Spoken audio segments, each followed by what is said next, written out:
Welcome to Born on the Bayou Sports, a Houston sports show made for Houstonians by Houstonians.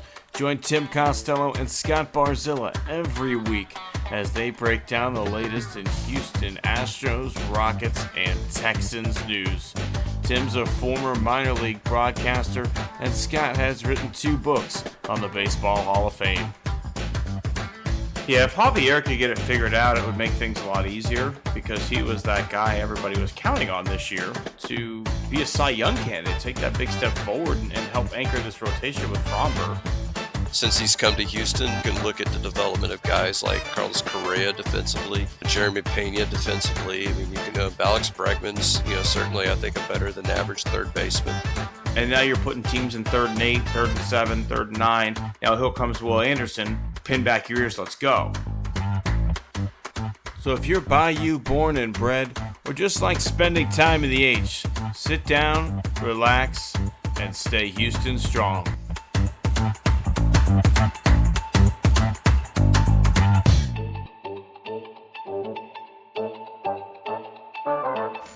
Welcome back, Born on the Bayou Sports. Tim Costello, Scott Barzilla coming to you hot on a Wednesday night. Scott, we had to take a week off last week as you were having some technological difficulties on your end, those damn internet providers. Yeah, well, actually, that was the damn fence builder that did that when he cut the internet line. So, AT&T came out, fixed it the next day. So good on them. All right. I hope you left a Yelp review, Scott. Yeah. It's a family friend, so I'm not going to mention them by name. That would be kind of dirty pool. So the fence looks good. I'll give them that. But here's my question, Tim. And in honor, we'll get to this discussion much later on. But I'm actually throwing you a curveball. Who is your favorite obscure Astros reliever of the past? Obscure Astros reliever of the past. What do you mean? What would you rate as obscure? Not a closer, not a setup guy, probably middle reliever. Didn't spend more than a few years with the team. Okay. Got a couple. Number 1, Wesley Wright. Okay, all right. Guy got outs, right? Like he even became the closer on a very, very bad team because he was the only reliever who could get outs at that point. But I did like Wesley Wright. Rule 5 pick, if I remember correctly. It was a Rule 5 pick. I don't know, man. I think, I really liked Brett Myers when they moved into the bullpen and made him a closer, right? I don't know if that's obscure enough for you. But he was really, really good for us as a reliever. So I'm going to go back to the good old days, 1986, kind of my apex of fandom growing up. Team goes almost, within probably a few outs of, maybe 1 out of being, going to the World Series that year. Aurelio Lopez, Senor Smoke. He was trash for most of his career, but in 1986, it was magic. Another guy from that team, I don't know if you remember Charlie Kerfeld. Sure. Another guy from that team where it was magical for 1 year, and then after that, well, not much. We were at spring training one year, and Billy Doran was an infield coach, I think for the Royals or something like that. And literally my mom just screams out at the top of her lungs, "Billy Doran, you were my favorite Astro." And this dude just stops what he's doing and walks over and legitimately had a conversation with us. He that's why you gotta love spring training though, right? That's not happening in a game. But Billy Doran, another one from that team. Oh, great. Yeah. One of my favorite Astros. I don't know, probably maybe not my favorite Astro from that team, but he was up there, certainly. I mean, we've had some good relievers, Scott. We've been spoiled. Unfortunately, we just lost one of my favorite Astro relievers this week with Octavio Dotel, passing away in that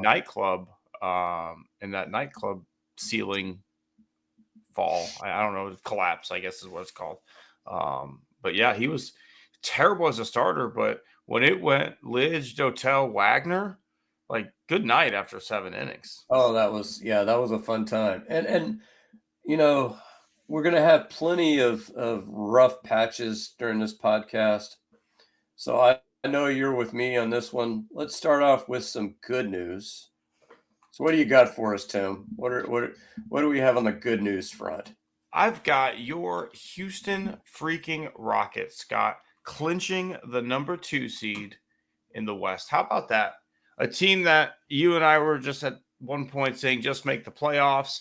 A team that at one point in the season were saying just avoid the play-in game, just be a secure one. Now you have the 4th best record in the NBA and the 2nd best record in the West. You've won your division. Ime Udoka, coach of the fucking year, right? Well, we'll have to see. I think Who's done a better job? Yeah, well, I'm trying to think of It's a somebody. regular season Detroit. award, right? Like it's a regular Yeah, season award. Who's done a better job in the regular season? Detroit has come from pretty much the same level to, right around where the Rockets are. In fact, I think they were worse last year than the Rockets. Fair. And they're in the top like 3 or 4 out in the East. So if somebody wants to give that guy the award, okay, because this is his first year with the Pistons, so you could say he's the guy. But here's the thing: who's the star of this team? Right now, it's Jalen Green's team. Well, it's Jalen Green just had a fantastic season. But it's not. But he's not a star. And if you're the second seed, you're thinking we've got like a bona fide, legit starting all-star. You had one all-star on this team. He was not a starter on the all-star team. I guess, but he just gave you 21, 4, and 21, 4, and 3. He just gave you his best ever season. I don't know, but who's when you look at the number 1 seed in this league, like yes, Shai Alexander's probably the best player on the team, but you've also got a lot of great talent around him. The Rockets are a very similar scenario, right? Where you've got Alexander, like one, but also Amen. Within 2 years, he's going to be the star that takes his team to the next level. What he did to Steph Curry the other night was a defensive masterclass. Like you could show that tape to any 6th grader learning the game of basketball and say, this is how you play defense, boys and girls. Yeah, and I think with him, if he was not all NBA first team defense, that should have done well. And I don't know if you saw this, but Curry was actually jawing with Udoka after the game because he was complaining about how he was being guarded. And Udoka is basically like, if that's happening, you up the intensity. Yeah, that's what he told his guys. And that was just a master class in defense all the way around, where you just decided this guy's not beating us. I don't care who beats us. It's not going to be that guy. And, that was a great game. Obviously, the game against OKC was a great game. Alexander is your MVP of the league. Whether he should be or not, that's a different question. But I think he's the odds-on favorite to be the MVP. And you just beat that team like a drum. And here's the funny thing, Tim. I think I texted you this stat. There's only one team in the NBA who have beaten both the Cavaliers and the Thunder this year. Do you know which team that is? Your Clutch City Rockets, baby. And they beat them both twice. I mean, that's this team plays the top teams well, right? Like they play the top. Yeah, they go toe to toe with the best teams in the league, and it's because the thing that you mentioned, who's the star? Who do you want to shut down tonight? You want to make sure that Sengun doesn't hurt you? Okay, have fun with Amen Thompson and Jalen Green on the outside. Hey, Jalen Green's not going to beat us today. Okay, we run the ball through Alfred Sengun at the high post and let him make all the decisions tonight. He's going to probably have a triple-double, right? Like, you cannot shut down the Rockets by doing what they did to the Golden State Warriors, right? The Warriors go as Stephon Curry goes. That he is the motor of that team. There is not one player that you can shut down offensively on the Houston Rockets, and it means that they won't win that night. Because their most expensive player on the team is Fred VanVleet, and he went through a shooting slump right in the middle of the team's winning streak. Well, no, but the thing about him though, and he came up with a 30-point plus effort during the streak. And so what I love about him and Dylan Brooks is there are going to be nights where they score 6 points, maybe have a few rebounds. But when all those guys you named don't show up, guess who They shows do. up? They Yeah, they they show do. up every time. And so I that's I disagree on Brooks though, simply from I think he's shown up every night this year. oh I yeah, don't well, think there's been many, and this is more of a defensive Dylan Brooks. I think he just played the best season of basketball he's ever put together all around. Like he played 74 games. He shot more threes than he's ever shot in his career. He shot them at a higher percentage at almost 40. He's shooting 39.7% from three. I'll take that all day. He shot 81% from the free throw line. He's giving you 14 points a game, not quite his highest, but he's the fourth or fifth option. And he's knocking down threes at a high rate. And he's taking on most likely the the top defensive assignment, or lately he's been playing as an undersized four, banging down low. Like this is what we wanted from PJ Tucker. We just never got it, right? Like this is an offensively talented PJ Tucker right now. well, no, and I'm not saying he played poorly in those games. I'm just saying he's a guy that on some nights he's not going to have it Yeah. offensively, but he brings it every night defensively. And he brings it, and he does other things that veterans do. Him and Van Vliet are the same way that way, in that, Van Vliet is a guy that is a closer down the stretch. He's the guy you get the ball to, they foul when you're ahead. He's going to nail those free throws. He's going to find a way to get the team over the top, whether he has his shot or not. Yes.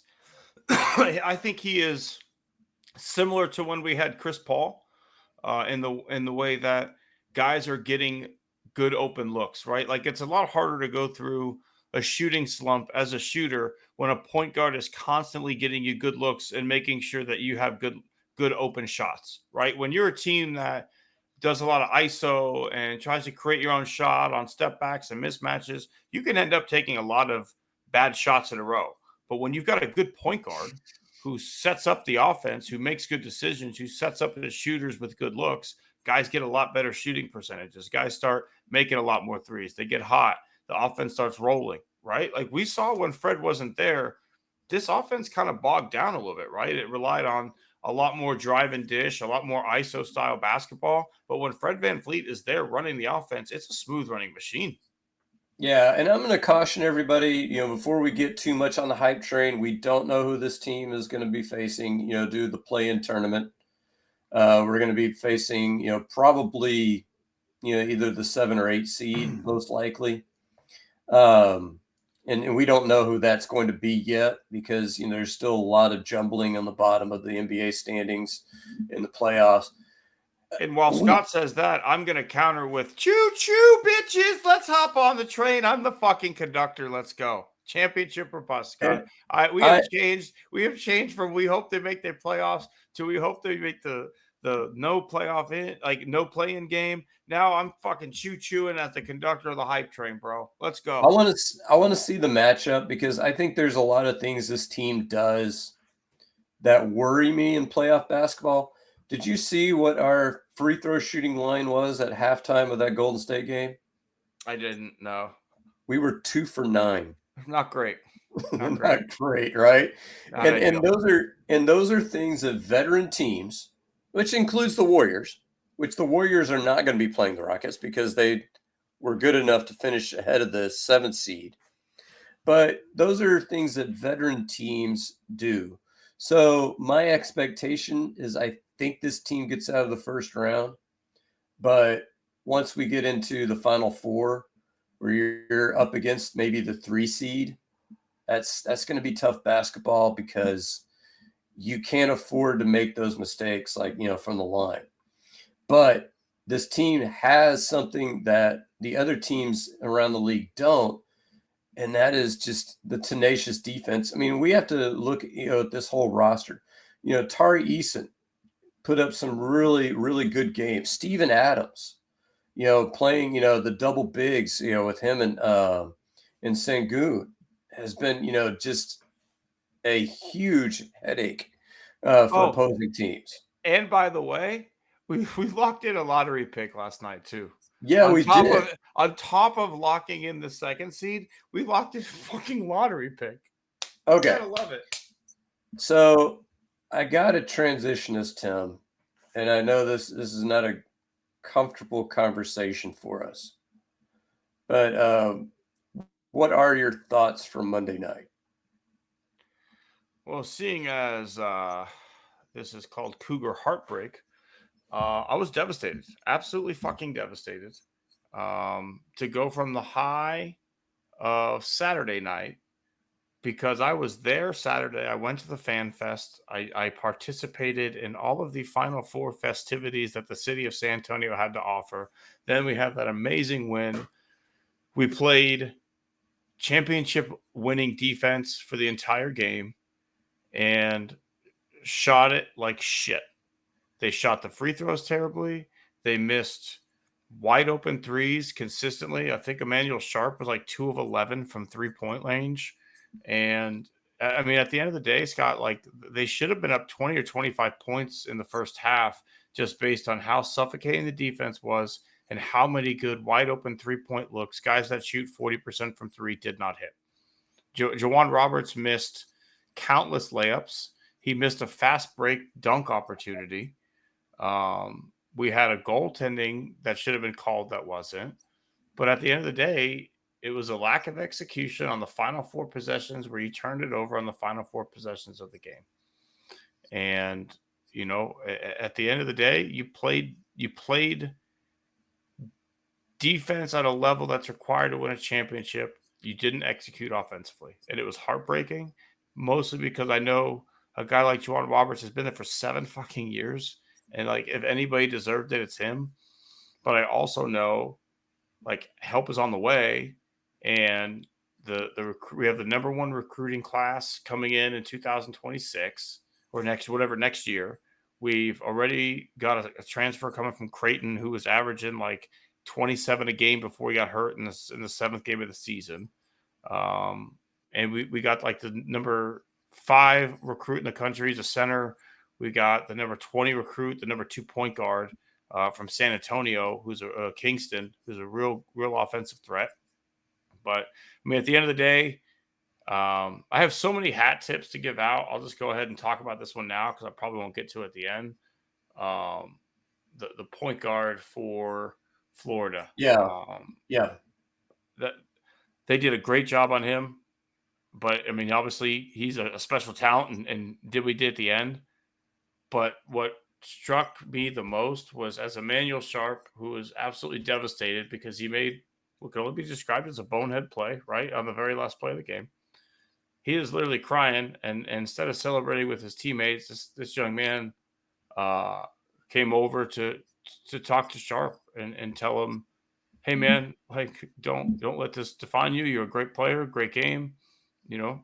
But at the end of the day, like, that tells me everything I need to know about that guy to where, like, I want him on my team on the Rockets, right? Like, when I see someone who can ball like that, but also is a genuine human being, it was that part of it. Like, as much as it fucking sucked, like, at least there was, like, I could look at that and be like, wow, that's a quality guy right there. Like, you know, good for him. Well, I got 2 thoughts. So you were not alive the last time that the Cougars were in the NCAA finals. I've seen the 30 for 30 though.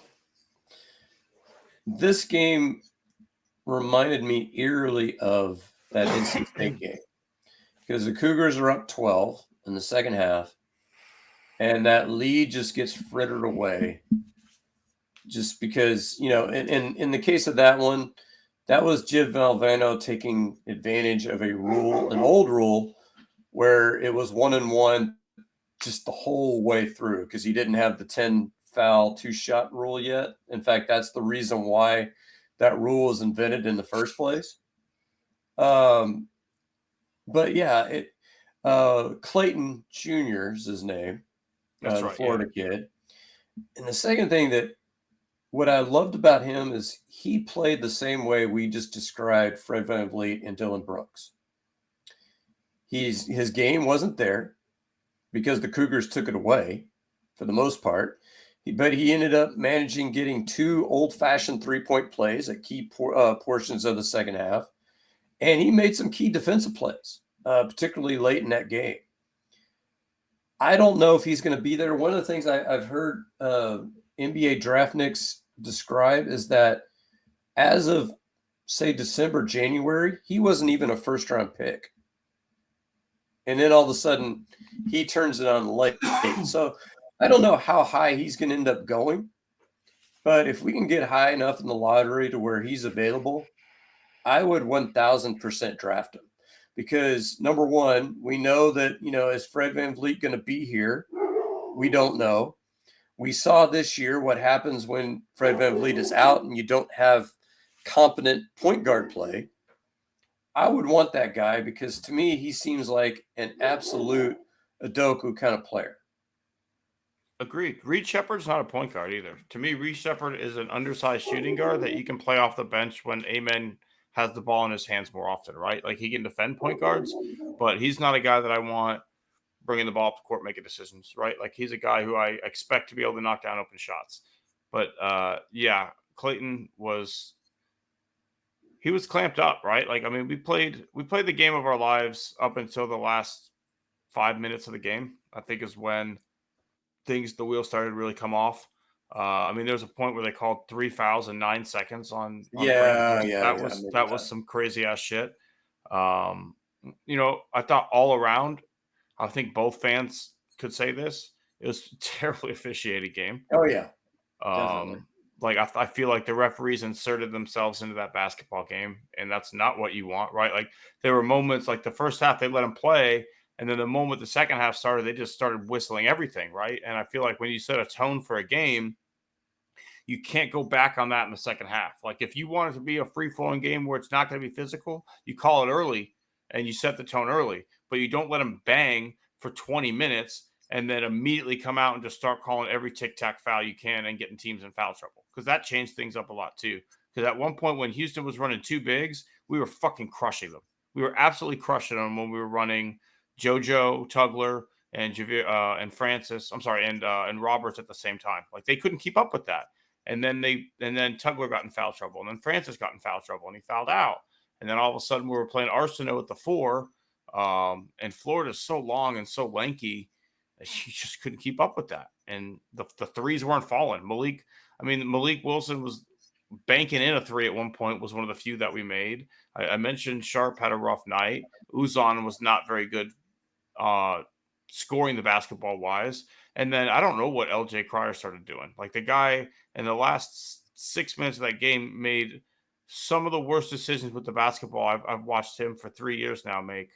And I don't know what he was doing. Yeah, I think Houston ended up being in the bonus like at the 16-minute mark for the second half. Mm-hmm. So if you're a Florida fan, you'd be pointing at that saying, like, what the hell? 7 fouls in 4 minutes? Yeah, and they were not good. That's what I'm saying. They called tic-tac shit on both teams. And again, Houston didn't shoot it well. They shot 62% from the line. Like, if you make 80% of your free throws, that game's over. I think the only criticism I have of Kelvin Sampson is I feel like, what was that play you drew up at the end of the game? I have no idea, because the ball needed to be in Cryer's hand. Well, and not only that, but you had everybody on the perimeter. You had nobody, and you only needed 2 points. You didn't need a 3. You needed to score 2 and tie the game. And if you have an open look at a 3, great. But to have no threats on the inside, that's pretty easy for a defense to defend, to prevent, an outside shot. Yeah. I mean, I'm okay with the decision to go for 3, right? Like, I'm okay with the decision of, like, we're going for this thing right now. I disagree. I completely disagree with him on the play call. Like, when I look back at some of the game-winning shots, right? Like, I think the one in this scenario that would have worked out best is, like, we look at what Villanova did, where you have one guy bring the ball up the court with a trailer right behind him, and you just pitch and screen and let him get a shot. Let it be a little bit deeper, and if it's going to be Sharp, okay. Like, Sharp is clutch, but, like, you get it to him in a place where you have a screen in front of him so you make sure he gets a clean look. Like that has to be number one is like, even if it's a little bit further out, you have to get a clean look. And they didn't get a clean look. And Sharp's just got to let it go. You can't second guess when you're already in the air like that with that little bit of time left. Like try and draw a little contacts, try and do something, but you got to get the ball out of your hand. And like you said, you're only down 2. You've been great on the offensive glass. Maybe you get a rebound, a tip in, or whatever it is, but you can't second guess yourself. Yeah. All right. Now to Really glad you brought that up, Scott. Thank you so much. more. Well, unfortunately, It was on there. It was on there to talk about. It just sucked, man. Like it just sucked. Like at the end of the day, you've been there. TCU lost the national championship game, right? You guys lost the football national championship game. It sucks. Like there's no other feeling other than like you spend the whole day thinking about it. You know, you're buying a game day menu. I went and bought. I spent $150 fucking dollars, if not more, on Final Four merchandise and all those stores and shit. And you know, and it's a runner-up trophy at the end of the day. Yeah, unfortunately, there's not a whole lot of good news in Houston sports on this particular edition. All right, yeah, I mean, let's talk Astros because they blew another one today. It's been a start. Yeah.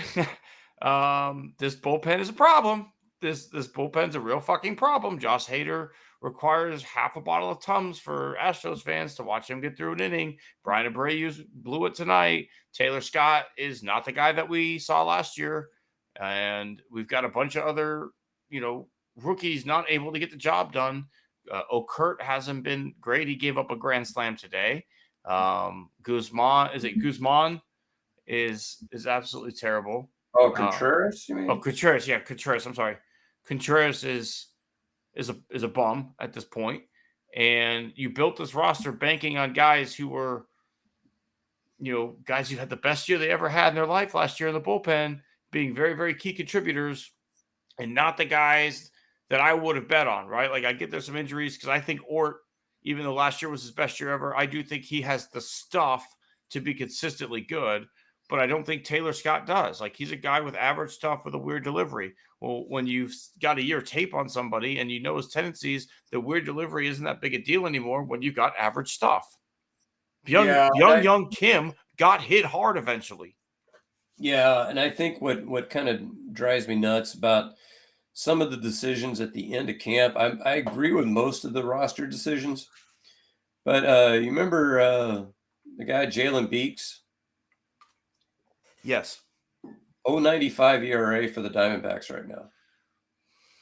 That would have been nice to our bullpen. Now, I'm going to highlight a different group of people that let us down. And so Luis Castillo, not that Luis Castillo,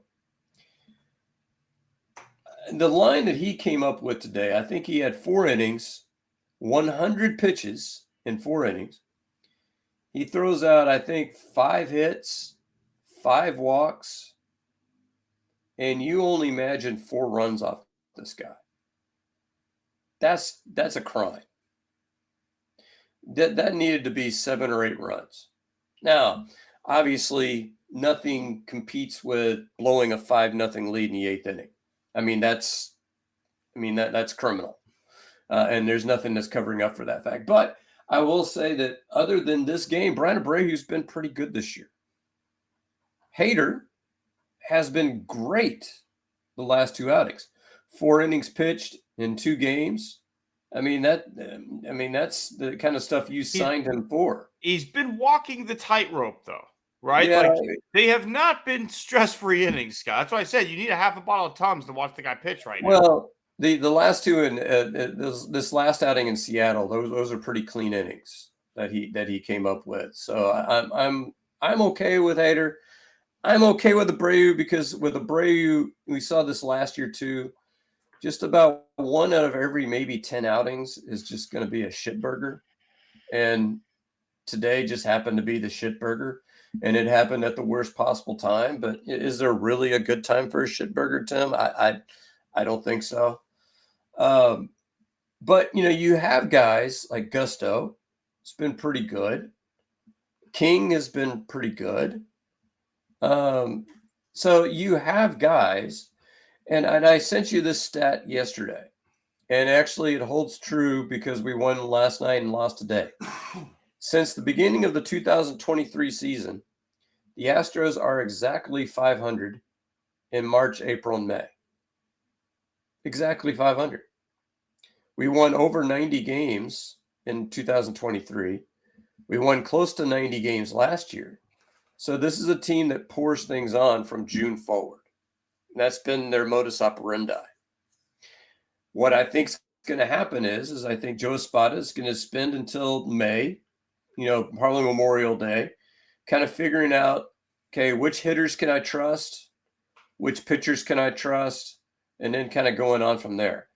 I find it very hard to believe that Yainer Diaz is going to hit 086. I don't know about you. I hope that's not the case.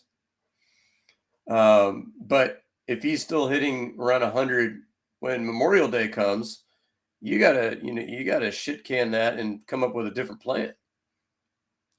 Yeah, there's been some disappointments for sure. Jordan hasn't been great. Yiner hasn't been great. Christian Walker hasn't been great. Oddly enough, Jake Myers has been nice. And Altuve's been Altuve. Altuve has shown up as expected, right? I think we're getting like Hall of Fame level Altuve at this point. Like we're not getting any disappointment from him. Cam No, Smith has turned it on the last two games. yes. I think Starting to make some adjustments. Paredes has been okay. Not great.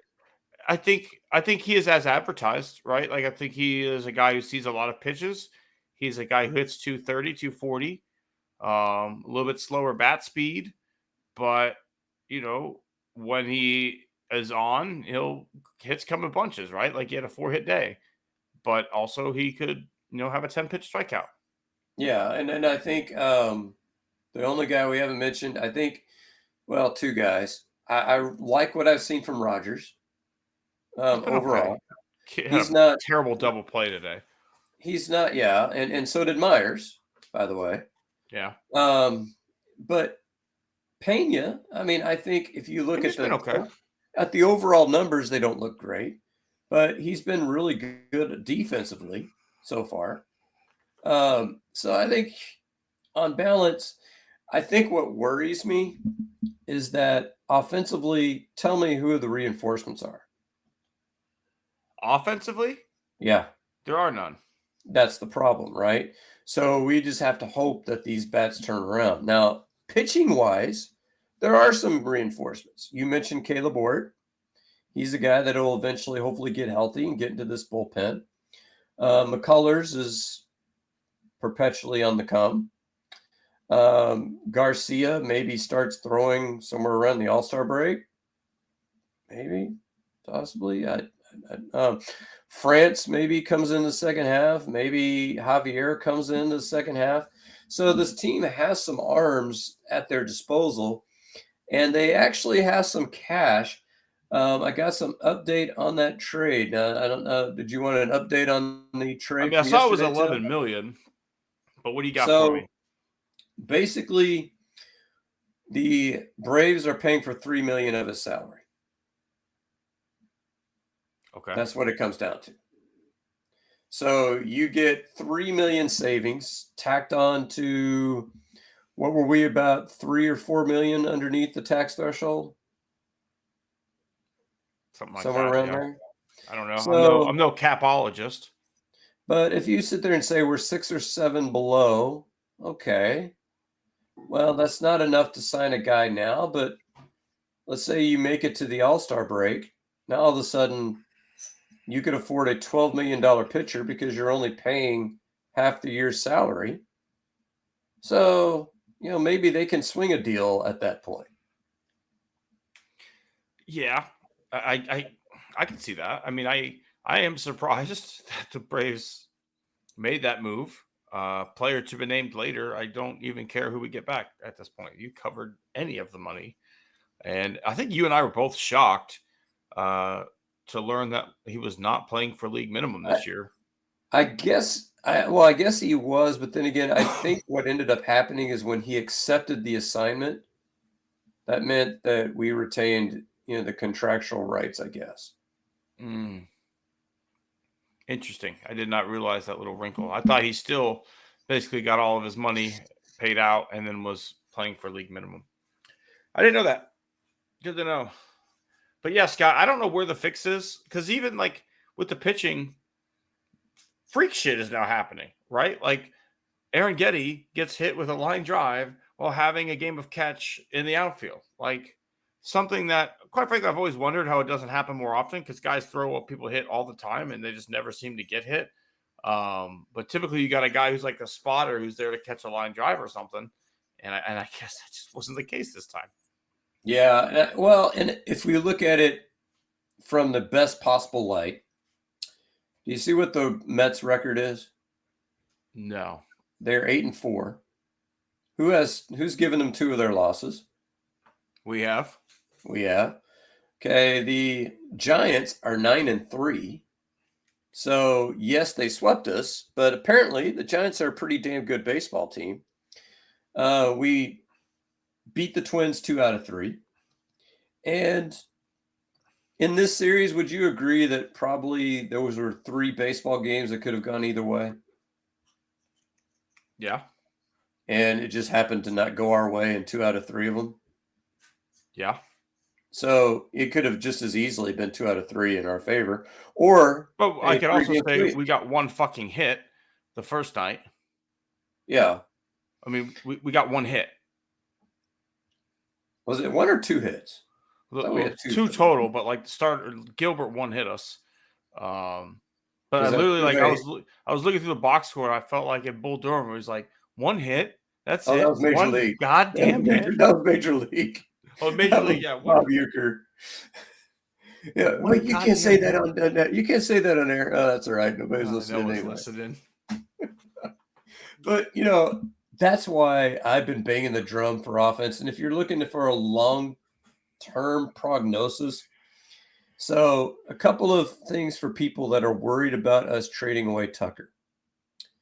Did you see the Vlad Guerrero contract? Ooh, I did. Now, Tucker's 2 years older than Guerrero.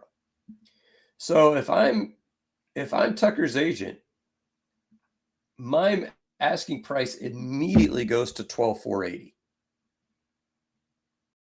So if you're Jim Crane, are you paying that? No. He was never going to get – I compare him more to Soto. I understand Soto is younger, but like if you look at the baseball players that they are right now, Kyle Tucker is 92% of the baseball player that Juan Soto is. Would that be fair? Like he has his strengths.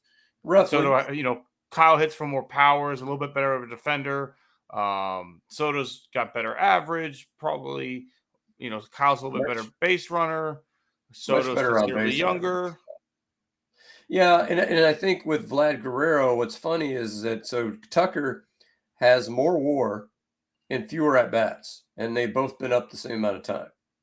I mean, and we're talking when I take about more at bats, we're on the multitude of like 600-700 more plate appearances. Kyle Tucker is going to get $650 million from somebody, and so then it becomes a question of, did you get enough? Well, I think that based on what Wisniewski has done the first 2 outings, gotta say we like that, right? Yeah.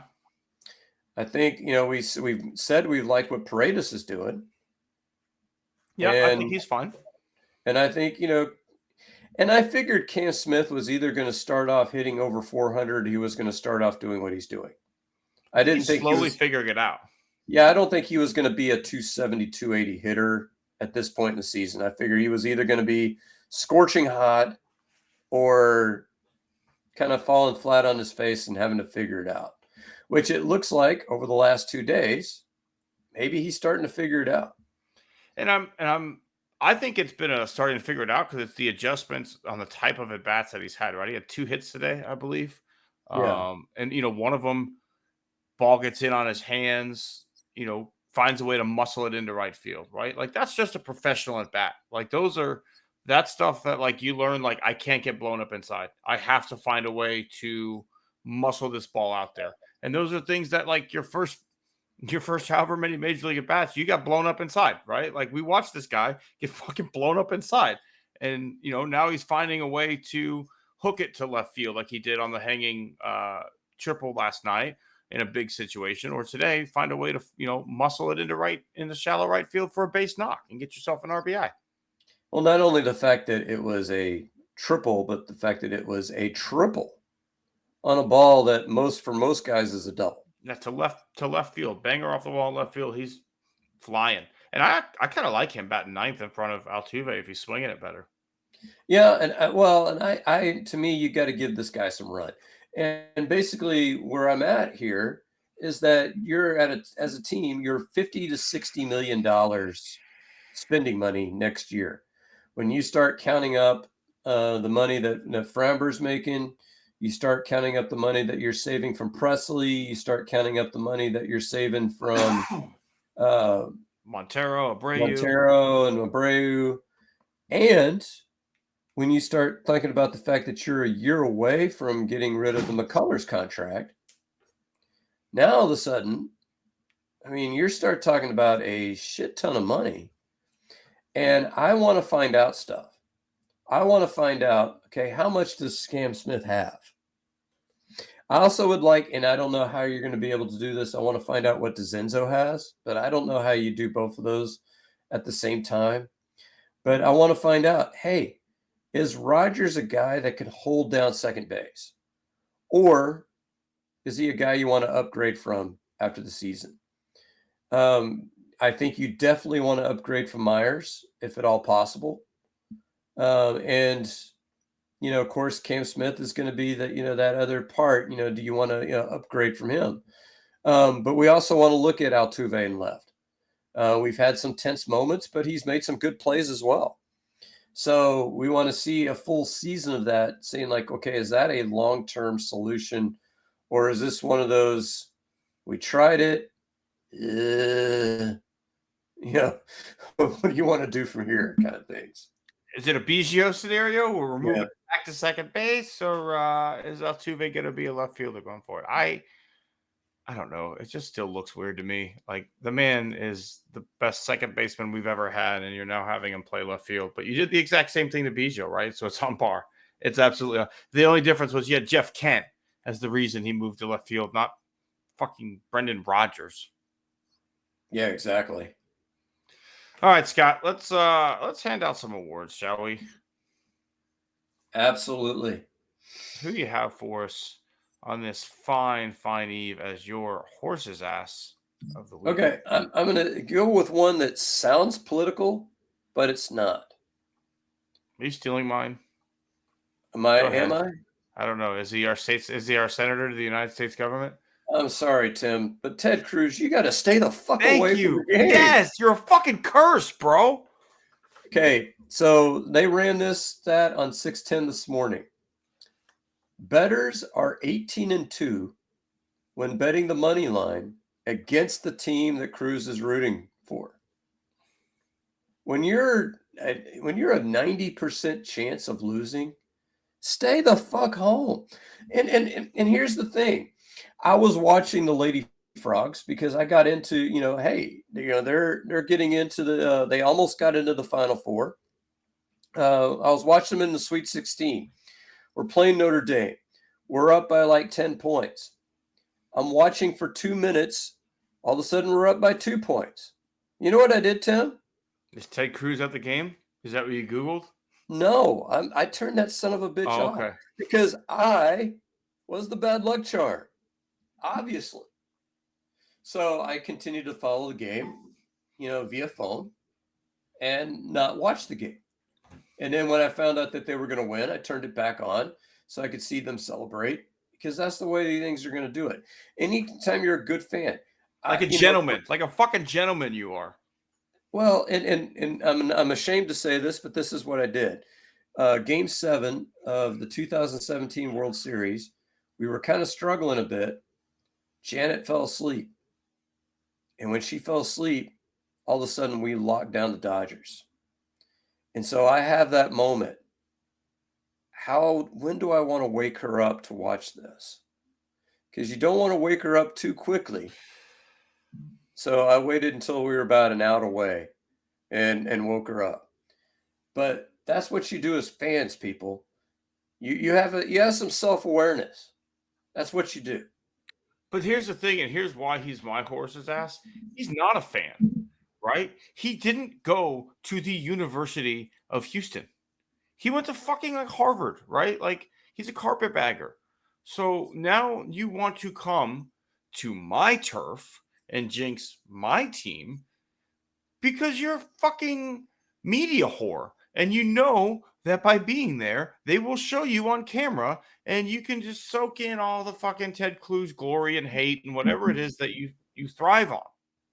But he's not a fan. So he doesn't care that they're winless in fucking games that he goes to. He doesn't care because he just cares about being shown on TV as supporting his state or whatever fucking bullshit that he'll call it.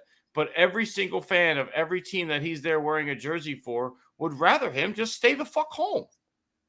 Yeah, and of course that was the worst moment in political sports history was when I think it was Abbott who sent out the tweet congratulating the Astros for beating the Royals in the ALDS. Yeah. I blame myself for that when I was still a cigarette smoker at the time, and I stepped out for a cigarette break. And then, like, when I came back in, the whole world changed. And so, lo and behold, I quit smoking cigarettes. Yeah, I guess that it cost the team a playoff game. I had to quit. Yeah, that there you go. All right, Scott, let's do some hat tips. I know you had a really nice weekend, and I'm sure there's some people that you wanted to thank for your time. Yeah, actually, I'm going to save that one for another category. I'm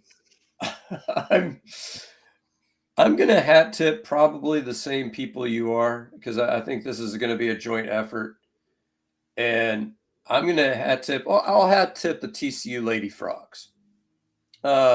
Terrific season. They ended up ranked 6th in the overall rankings. Their highest ranking, Haley Van Lith, the first player in history to play for 3 consecutive Elite Eights for 3 different universities. That's pretty solid. But I don't know if you saw this, but we actually got 2 huge transfers in the transfer portal. We got a 6'7" center, which in women's basketball, that's big. Huge. Yeah. That's pretty big, from Kentucky. And we got Notre Dame's best player. She was going to go number 2 in the WNBA draft in all likelihood. She decides to commit to TCU. So, TCU obviously going in the right direction. I will co-sign your likely hat tip of the Houston Cougars. Fantastic season. Great effort on Saturday night. The fact that you beat the Dukies just so much better makes it. I mean, Duke. I mean, who is a more hated team than Duke? North Carolina maybe might be the only one, but it's close. On the university, Kentucky. On the university level, I don't know. Any Calipari team, maybe? I was going to say Kentucky typically gets some hate. Louisville when Pitino was there. Maybe Alabama in football. Yeah. Yeah. I mean, I'm gonna tip obviously the Cougars. Unbelievable effort by the guys. The last time we got to the Final Four, we got absolutely blasted by Baylor, and it was almost like we didn't belong. And that wasn't the case this year, right? They showed that they absolutely belong in the conversation as the best teams in the country. And again, like it was a 2-point game. That game could have gone either way. You make your free throws, it's a different scenario. So I tip my cap to them. But also on a second note, I want to tip my cap to the city of San Antonio as a whole. I thought the city did a fantastic job. It just so happened I was there for my fraternity reunion. As you can see here, Scott, my paddle that I recently acquired. But I was there for my 75th reunion. It was already planned. And then it just so happened that UH made it. And so like I had started at St. Mary's, I transferred to UH. It was kind of like this perfect meld of everything coming together. So I got to, experience like the ultimate weekend. I got to, be with my fraternity brothers. I got to go down to the Final Four. I got to take in the fan experience. It was wonderful, man. And the city. I love San Antonio. I love visiting San Antonio. I don't know if I could ever live there again, but it's a wonderful town if you're there for like 4 or 5 days. And again, I think they were a fantastic host. I think the city did an amazing job of setting everything up, the festivities, the concerts, the fan fest, the streets they had closed off in downtown San Antonio that'll be part of NIOSA in the coming weeks for Fiesta. I mean, it because Fiesta starts in like 2 weeks, and so this literally you just had like this extra party that rolled into it. And so I do tip my cap to the city as a whole. I think they were a phenomenal host. They did an absolutely fantastic job, and I think they should be in line to do it again with what they did this weekend. All right. All right, Scott. Is it that time to apparently put somebody on blast? I thought you were going to have some nice things to say, but it sounds like. I forgot. I should also real quick. I want to tip my cap to myself for being the 4-time champion, not 1, not 2, not 3, but 4-time defending champion of the Sigma Beta Chi golf tournament, which my hope is I win it so much, but by the time I die, it will be the Tim Costello Memorial Tournament. And so that final hat tip is for me. I'm tipping myself. All right, Scott, scumbag of the week. Scumbag of the week. I got a dual scumbag here, but all from the same story. Number one, Margaritaville. So let me walk you through this weekend, Tim. We played 3 rounds of golf. We play 18 on Friday, 18 on Saturday, 18 on Sunday. We got through 18 on Friday, although we kind of had to dodge some lightning there, for a little bit. I made sure, to acquire a 1-iron so I could hold it in the air. You've heard that one, right, Tim? Lee Trevino. Even God can't hit a 1-iron. Only Jack Nicklaus can. And he wasn't there either. Now, I'm part of this scumbag because I ended up smoking a huge cigar, did not drink enough water. And so on about, 16th hole, I start dry heaving. And I finished triple bogey, double bogey. And finished out of first place money by 1 shot. That was rough. But we got through 18 on Friday. Saturday, we get through 10 holes. And then the bottom falls out. So that round is washed out.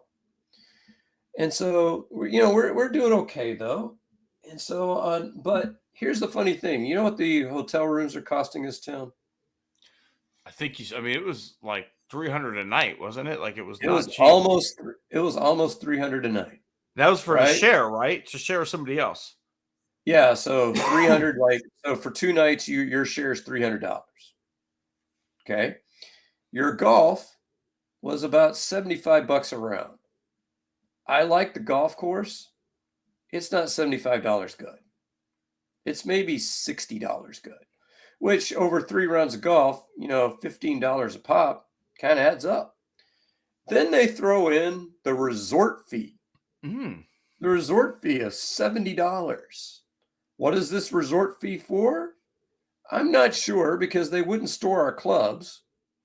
They refused to do that. So I'm not really sure what that. Well, actually, what it was for is if you wanted to go to any of their concerts. Well, we didn't want to go to any of their concerts. So 4 o'clock in the morning, I'm getting into my second scumbag here. 4 o'clock in the morning, you hear this. There's a fire emergency.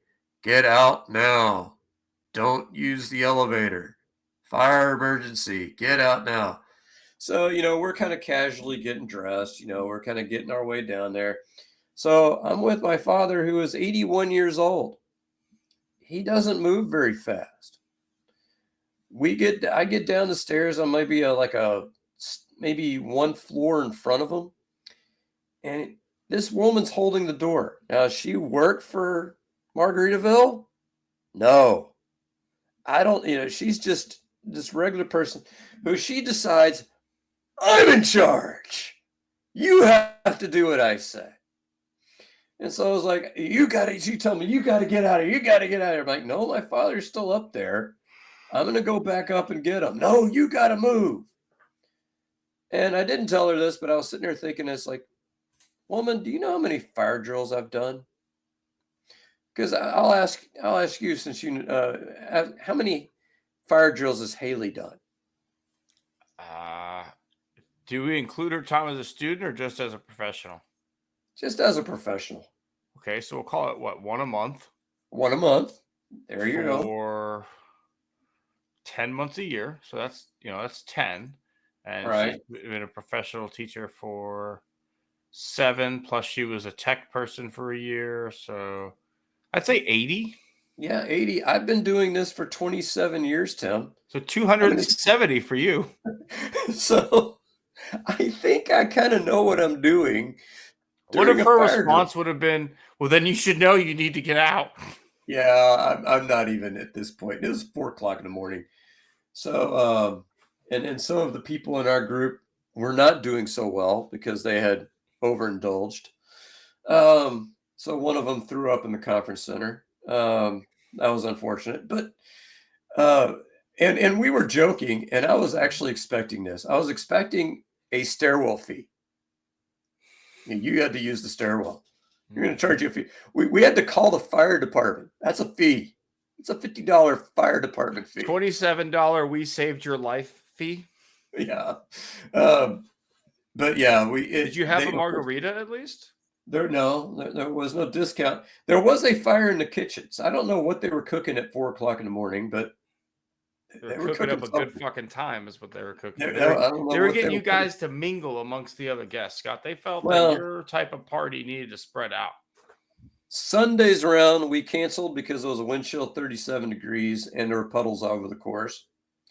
So, yeah, it was a vote. So, hang on. How did you vote? I did not vote. I abstained. Oh, you abstained? I abstained because once I saw the majority who said they didn't want to go play, it was like, okay, fuck it.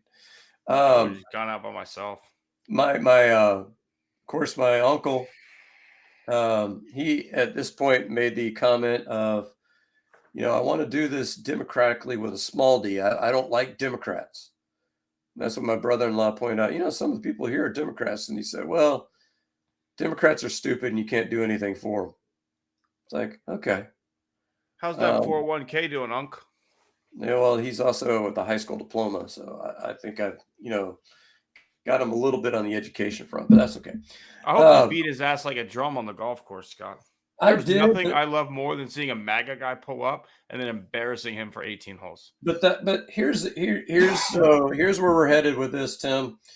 And any of y'all that are listening to the podcast, if you have open suggestions, we are looking for competitive bids to beat Margaritaville. One of the places we're considering LaBerge. I'm trying to get Tim to come along, but I know that money can be tight. We understand that, especially with the state of 401ks. But we're trying to get that. I tell you what, if you pick a resort in Dallas, I will show up and play every day. We're trying. So if you've got suggestions, Tim, I can find you a place to do it here. I don't know how much you're willing to pay, but there's a very fancy resort right down the street from my house in Frisco. Multiple, if you want to play the PGA Tour course. If we're keeping it a total of about $500-600. That's not happening. That's one round out there. Yeah, that's kind of the target. So I'll see what I can pull together. I'm a big fan of the casino, right? Like I love Coachella. Like when I lived in Houston, I had an amazing stay and play time at Coachella. The golf course is fantastic. No one ever talks about Coachella's golf course. It is fucking wonderful. It is wonderful. And then LaBerge is pretty good too. We stayed out in the chalets when I went, which are not essentially, they are modular homes. Like we just were in a fucking mobile home at a trailer, literally we're like a trailer park. But like we partied, man. Like there was no one next to us. So like we had a grill, we had a speaker outside, cooler full of fucking beers. We were grilling it up. We got drunk as shit. My friend was so hungover he had to like go to a knee to tee his golf ball up because he couldn't do the regular bend over. Like he had to kneel down and tee it up. But I mean, it was a great time. I love Coshada. If you guys wanted to do it at Choctaw in Oklahoma, I'd be down for that. But I'm not going to Coshada at this point in my life. It's like a 9-hour drive just to get there. So yeah, so yeah, we're opening it up for bids. LaBerge was mentioned as a possibility. Their course is. You should do the Bandit, man.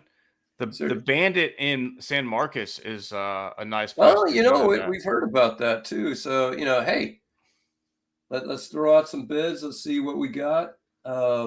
Hey, the listener count is going up now that we've made the move to Substack. So maybe you will get a bid from someone who owns a golf course. That's right. Maybe Clear Lake Golf Course will come back to life simply to host the golf-a-thon. Wouldn't that be something? Yeah. I would. If I could play one course again, I would fucking pay way too much money to play Clear Lake Golf Course in good condition again. Yeah, that's true. It was. I learned how to play golf there, man. Like that is my first rounds. I'm right there with you. All right, Tim. Tough week for scumbags. So many choices, so little time. I'm going to choose the people who typed into ChatGPT how to get rid of a trade gap and came up with a tariff plan that put tariffs on islands where only penguins live. I don't know about you, Scott. I don't think we have a trade deficit with the penguins, but I mean, I could totally see. Here's the scenario. I've seen Happy Feet. Those penguins are the shifty dancers. I've seen them dance. You see the way those feet move. They're very shifty. Those penguins, very very shifty. And we gotta tariff them to make sure that they don't shifty dance their way over here to America and steal our American jobs. Can I have a Diet Coke, please? All right, no, Tim. I don't know if you heard this, but did you hear about how Peter Navarro became an economic advisor to the Trump administration the first go around? I'm going to assume he bought a lot of money in Trump's crypto and basically bribed his way in. It's even dumber than that. Okay, you ready for this story? I'm fucking ready. So Trump tells, because in the first administration, remember, Jared is going to do everything. Mm-hmm. So he told Jared, find me an economic advisor. So Jared looked up for economic advisor books on Amazon. Oh, God. And found Peter Navarro's Death by China and called him up and offered him a job. That's how Peter Navarro got the job. But it gets even better, Tim. Gets even better. So if you look at his book, he is quoting an economist throughout the book. Ron Tila is the economist that Peter Navarro quotes throughout the book. Do you know who Ron Tila is, Tim? I don't. He doesn't exist. He's Peter Navarro. Oh. His name is an anagram. And so all of our tariffs. God, that's amazing. All of our tariffs are based on that. And ChatGPT, because many people online have proven if you type in a very exact prompt, it will give you the exact tariff plan that Donald Trump released. But here's what kills me, right? I know teachers that use ChatGPT, right? As an English teacher, you could sit there and say, hey, can you make up an informational text about penguins, right? It'll spit you out an informational text about penguins completely made up. Scott, this podcast uses ChatGPT. I put in the topics that we talk about, and I say, give me a podcast summary based on these topics, and it does it. But we don't run the fucking country. But here's the funny thing, Tom. You know what those teachers do whenever they put that stuff in the ChatGPT? They give it answers Like they give it more information by continuing to provide that in the open source AI? They actually read the Oh, well, that article too. that ChatGPT comes up with That too. and go Yeah. like, "Oh, okay, should we use this? Yeah, let's go ahead and use this." Right? That's a lot of work, Scott. I got a country to run, and Yeah, I well, get the best tariff plan.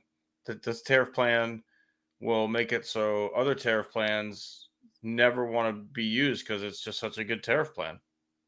do you know why the market came back today, Tim?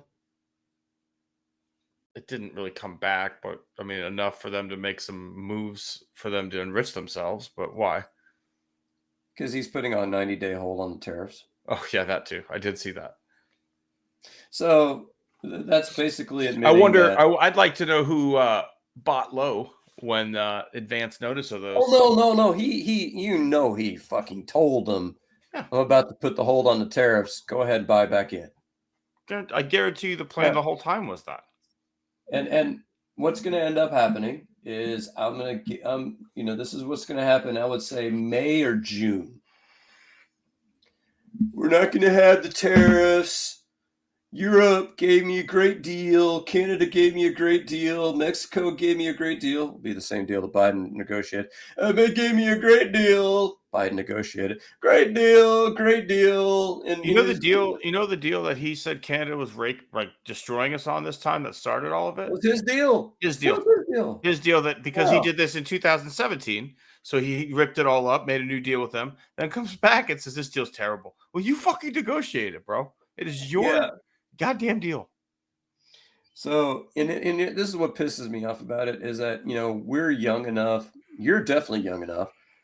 I'm young enough to where my retirement can sustain a little blip in the stock market. I mean, I'm not going to probably be pulling I this don't have a money. play. I don't have a play in the stock market. Like I started pulling in my money out for my 401k, and every month it was worth less than what I put into it. So I was like, why am I doing like why would I give you guys $100 to turn it into 92 every month? Like you're losing me. I'll just put it Yeah. somewhere else. We have our money in Edward Jones, and the guy has he's done right by us. We've done pretty well. What worries me is that we're about to start pulling from the college fund. That college fund was like sitting right about where we wanted it up until last week. I'm afraid to look at it. 'Cause it's I'd nuts. say if I was you, the moment it gets to a high point again, fucking liquidate that shit. But yeah. So imagine, They get pay taxes on it. can you come up with any dumber way of hiring an economic advisor? Yes, but it's like much, much dumber, right? Like I think the dumbest thing you could do would be like to go to the lady who coupons really hard, like find someone who's like a legit couponer who gets their total down to like $1 or whatever for like 500 stuff and be like, you clearly know your way around money. Could you please be the United States economic advisor? We could use your couponing on the national level. Please come to the White House. Can I get that 2-for-1 deal on Canadian wood? Sorry, sir, this will be $6,000 per pound. Well, actually, based on this coupon that this manufacturer's special, I get 2 pounds for the price of one.